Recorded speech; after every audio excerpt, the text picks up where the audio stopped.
সে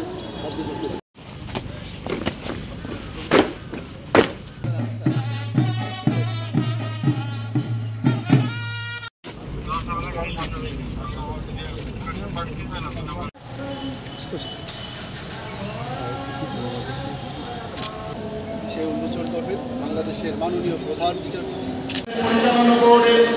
সদস্য জনাব চন্দ্রশেখর ফাউন্ডেশনের উপপরিচালক জনাব একে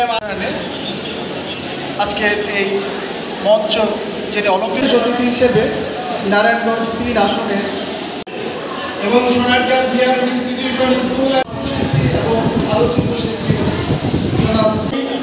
জনাব খলিল আহমদ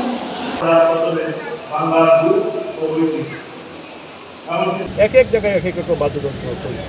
আমাদের দেশে এই যে বৈচিত্র্যপূর্ণ বাদ্যযন্ত্রসমূহ আছে এগুলোর প্রদর্শনীর ব্যবস্থা করেছেন সুলতান এবং এখানে স্থানীয় প্রশাসনের সহযোগিতা এবং শিল্প সংস্কৃতি মন্ত্রণালয়ের সহযোগিতায় তিনি এটি করছেন। এখানে নিঃসন্দেহে একটি মহৎ উদ্যোগ এবং এই উদ্যোগকে আমি স্বাগত জানাই। 6000 mAh battery, one and only Power Master, Next G N73.